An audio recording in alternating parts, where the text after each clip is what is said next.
Datalog, a New York City startup, decided to open a Montreal office rather than go through the expensive and uncertain process of trying to get visas for immigrant workers in the United States. Renaud Philippe for The New York Times. A Flatiron District artificial intelligence startup was recently looking to expand, adding new engineers who happen to know a niche computer language. The people it hired hail from Morocco, Belarus, France, Georgia, and Canada. But they are not working in New York. They are in Montreal, where immigration policies make it possible to get work permits within 2 weeks, and the Canadian tech industry is aggressively trying to woo foreign companies. It's becoming less and less sexy to be going to the United States, said Tim Delisle, 26, a founder of the startup Datalog, which uses artificial intelligence to prepare and synthesize data for other businesses. He added that skilled foreign workers crave the greater stability that he said immigrants have in Canada compared with the United States.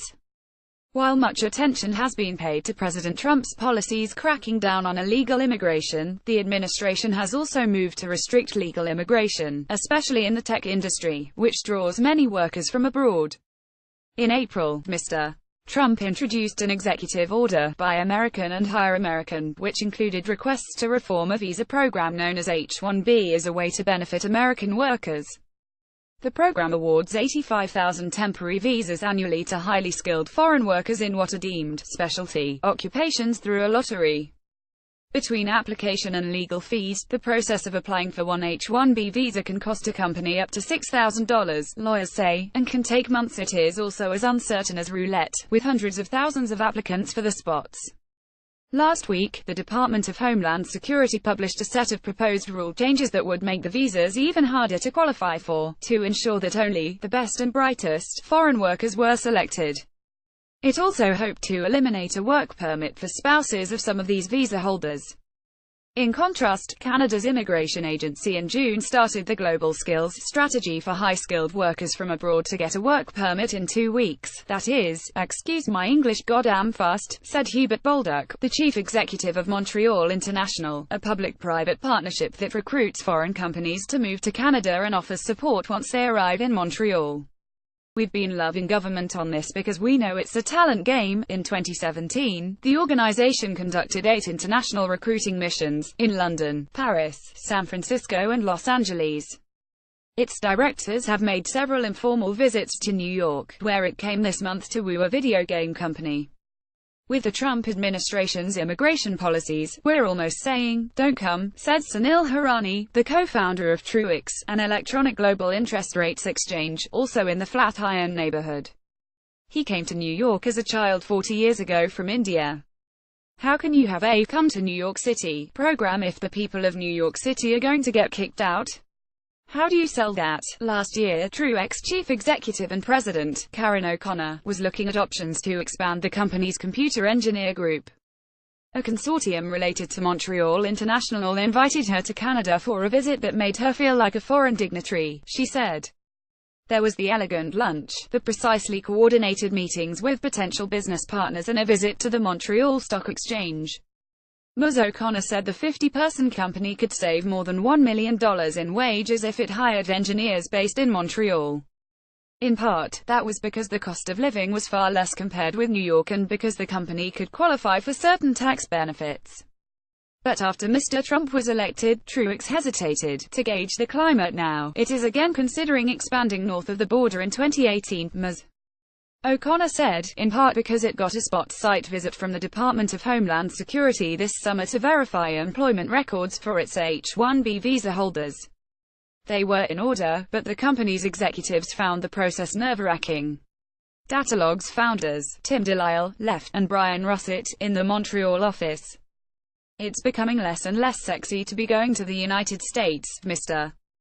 Delisle said. Renaud Philippe for The New York Times, my advice to other companies would be hold on for dear life, but explore other options.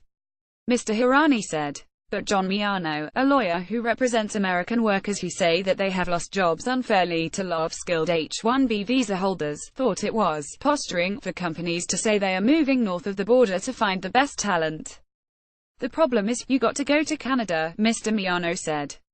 The reality is the place to do business is still the United States. Datalog's expansion to Montreal, Mr. Delisle's hometown, evolved swiftly. He and a partner founded Datalog in 2016 at Cornell Tech in Manhattan and were lucky when a tech mogul, Charles E. Phillips Jr., the chief executive of Infor, gave him 2 desks on the 5th floor of Infor's elegantly restored Flatiron headquarters. By spring 2017, Datalog had grown to 5 employees and had raised $1.5 million in seed funding. But to bring in more engineers would have cost thousands of dollars in visa fees, Mr. Delisle said, and even then, the process would not be guaranteed. Canada has a burgeoning artificial intelligence sector, and the company opened its Montreal office in April in the trendy Mile End neighborhood. It raised another $1.5 million in seed funding by November. Still, Mr. Delisle said that his company has better access to customers in New York, and for that reason he has kept 7 employees there for sales and marketing. While tech is still thriving in New York, where it is the fastest-growing industry in the city, losing offices or whole companies to Canada could be a concern, said Kevin Ryan, an entrepreneur who had founded a half-dozen startups. The multiplier effect of the startup world is a powerful one. When someone decides not to come here to join a startup, and they go to Toronto, some of them may break off and start a new company across the street, he said. The wider impact will be felt, literally, for decades, Mr.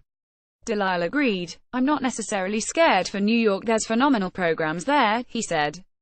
I am more scared for the broader policies being applied right now.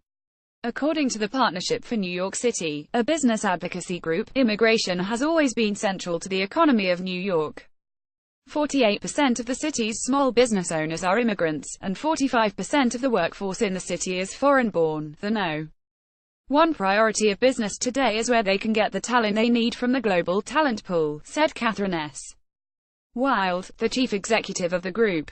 There's not much a locality can do to incentivize, but we can try to keep the global pipeline open. Stimulating the city economy was the impetus for New York City's Economic Development Corporation to create a program called International Innovators Initiative, or IN2NYC. The idea was to provide H-1B visas that were exempt from the government-imposed cap because entrepreneurs would work in partnership with city universities. The program was announced in the spring of 2016 and received 144 applications in the first round. The second round, coming on the heels of the Trump administration's travel ban, attracted half that number. The program received only 41 this fall. Perhaps even more telling is the small number of foreign entrepreneurs who received visas. 6. The IN2NYC program had envisioned at least 25 working at once, but the process, officials say, has been delayed by government challenges to the visas. One company that was initially rejected has appealed, and set up shop in Canada while it is waiting for a decision. A version of this article appears in print on December 20, 2017, on page A23 of the New York edition with the headline as U.S. tightens visas for tech, Canada opens for business.